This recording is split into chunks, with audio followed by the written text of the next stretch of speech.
Dernière partie de cette présentation dédiée aux communications Modbus TCP et, dans notre exemple, entre deux LMC, nous allons créer une visu pour bien pouvoir faire du debug, pouvoir à la main positionner des variables, faire du test unitaire. Je vais surtout vous montrer une utilisation très poussée des visualisations avec le mot-clé firstDim. Avec une deuxième dimension, on aurait les mêmes choses. Alors, donc nous revenons sur le client et nous allons créer une visu. Add Object, visualisation, vis, client. Alors j'ai mis Modbus TCP avant. Modbus TCP client. OK. Donc nous allons prendre un rectangle. Alors, hauteur 20, largeur 50. Et dans le texte, nous allons afficher une donnée entière. Le texte variable, on va aller chercher les holding register write. Et en cas d'écriture, on va écrire la variable exactement celle-ci. Alors, le tableau là, il faut surtout lui donner son indice. Alors, je pourrais faire ça, faire des copier-coller 64 fois, faire la même chose pour les reads, ça serait un petit peu fastidieux. Alors, je vais utiliser plutôt le mot-clé $firstDim. Voilà, firstDim $. Là, il m'a écrit un deuxième dollar au début, je l'enlève. Voilà. Je vais le copier-coller pour l'avoir en backup et regardez bien l'astuce. Ici, clic droit, multiply visu element. Je vais vouloir en avoir 16 en largeur, 4 en hauteur, dans cet ordre-là. Je pourrais changer ici, hein. Voilà, mais celui-là me convient bien. Je peux le faire par ligne ou par colonne. Voilà, celui-là me convient. Voilà. Eh bien, la duplication avec l'index automatique s'est faite toute seule. C'est très puissant. Grouper et taille fixe. Je vais faire la même chose à présent avec le read. Et comme c'est de la lecture seule, le read, je ne peux pas écrire dans une variable read. Je déconfigure le write variable. Et en lecture seule, on aime bien avoir des fonds grisés.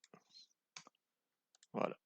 Je vais le recopier en backup en cas de problème. Et je vais le déployer. Multiply visu element. À nouveau, j'en veux 64 répartis par 4 lignes de 16. Voilà, c'est pareil, les index se sont incrémentés tout seuls. Grouper, taille fixe. Alors, ensuite, je vais écrire mes adresses. Donc, ça ne sera plus une variable, mais un texte fixe. Plus de variables à référencer, plus de modifications. Eh bien, là, je vais faire la copie à la main. 2, 3, 4, 5, 6, 7, 8. Je vais les aligner dans les deux sens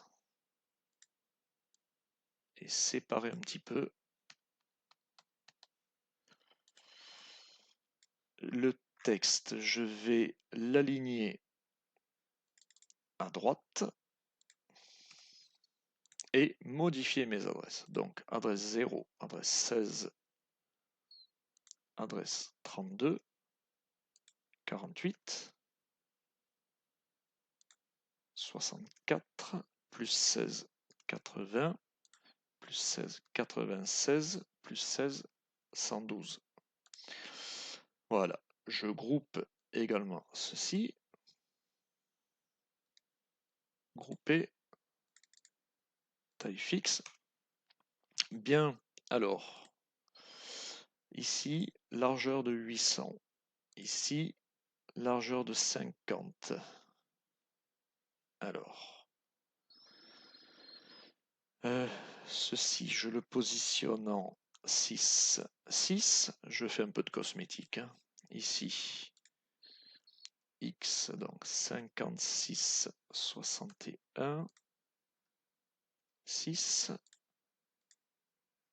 61, 80, 91. Voilà. Et à l'arrière, je vais rajouter un tableau comme ceci, en vert.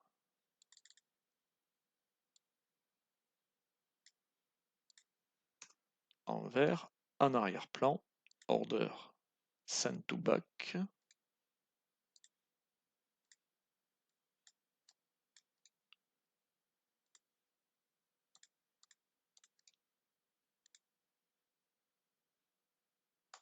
Voilà, c'était un petit peu capricieux. Alors, en 1, 1, en largeur 870.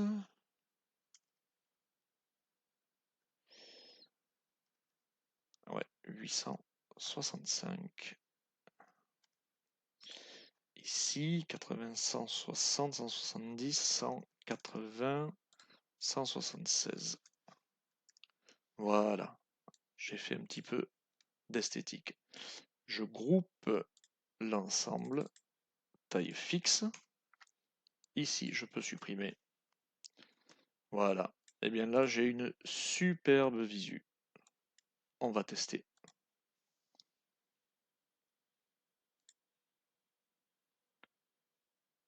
Donc, on a nos bornes qui bougent et pour chacune des cases, on a la multiplication par 2. 4 devient 8. 84 devient 168. 1, 2, 3, 4 devient 2468, etc. Ben voilà, voilà, tout simplement un IO scanner. Bon, c'est magique et vous voyez, c'est très rapide, hein. Cette commande Multiply Visual Element avec FirstDim est très efficace et permet de faire des choses extraordinaires. Voilà. Donc un code finalement pas très compliqué, hein. Je l'ai expliqué dans le détail, j'ai fait beaucoup de choses, je suis passé par des structures, mais j'ai tenu voilà, à vous expliquer toutes les étapes par lesquelles je passais pour en arriver à cet IO scanner. Voilà, un IO scanner comme, comme on aurait dans un Ethernet IP. Peut-être juste une dernière chose, si on veut mesurer un delta temps, par exemple, entre tout ça. Alors, je vais ici, pour pouvoir garder de la cohérence, je vais dire que si cette valeur-là dépasse 20 000, 20 000, je la remets à 0. Et je vais mesurer le temps, enfin je vais mesurer, pas le temps, je vais mesurer le delta entre une émission et son retour. Donc, une émission, on va prendre, c'est celui-là, et son retour, c'est celui qui est du côté des reads. C'est le même, mais du côté read. Et surtout, je vais le diviser par 2, puisque le serveur, lui, multiplie par 2. Voilà. Et là, je vais calculer la différence de ceci. C'est-à-dire que mon Word, allez, UI delta valeur, uint, UI delta valeur. Alors il va certainement me mettre un warning parce que je mélange des uint et des word. Même pas, même pas, c'est pas grave. Donc voilà, on va calculer finalement la différence entre le moment où on écrit et le moment où on relit. On va prendre en compte au moins 10 millisecondes de traitement euh, côté du serveur. Voyons le résultat.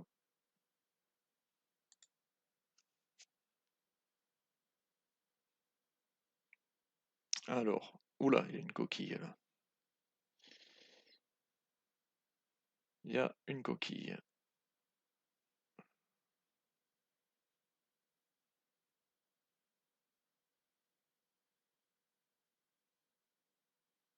Alors, sur la visu, bah tiens, elle va servir.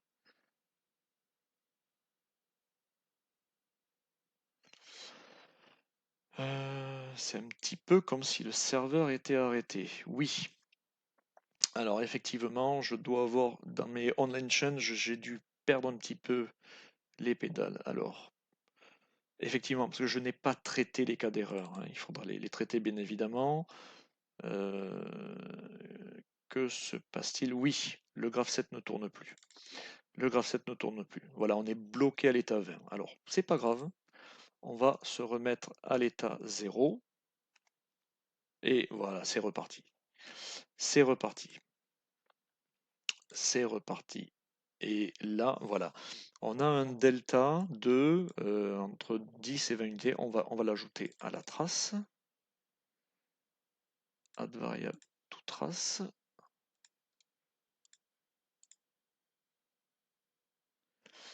Voilà. Et bien tout simplement, ceci est le reflet du fait que, et là on le retrouve, hein, le serveur, lui, ne traite que toutes les 10 millisecondes. Donc on retrouve ici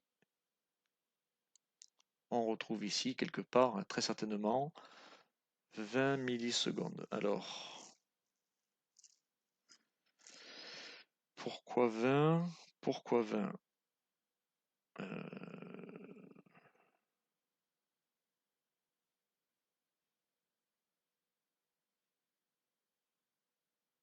Alors, je vais faire mes incréments d'une autre manière.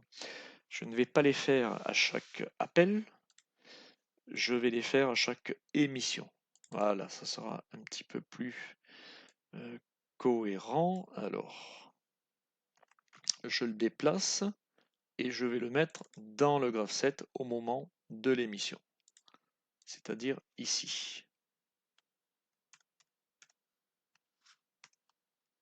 Voilà, et je vais le mettre en relief.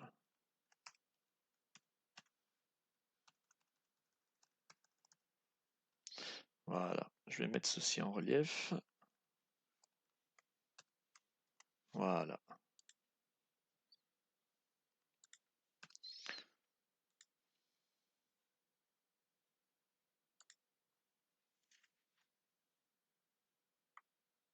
Voilà. Et si on relance la trace,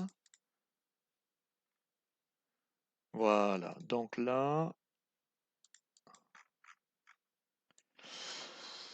voilà, on a un retard de une ou deux unités sur le retour. Voilà. Bon, c'est pas quelque chose de très très important, hein. Et voilà. Là, encore une fois, changer de valeur à chaque cycle ou à chaque émission, on est vraiment dans des cas extrêmes, hein, où on veut tester la performance. Voilà, dans des vraies machines, dans des vraies applications industrielles, on ne demande pas autant à des fonctions de communication. On demande surtout que les valeurs soient transmises et qu'elles soient transmises correctement.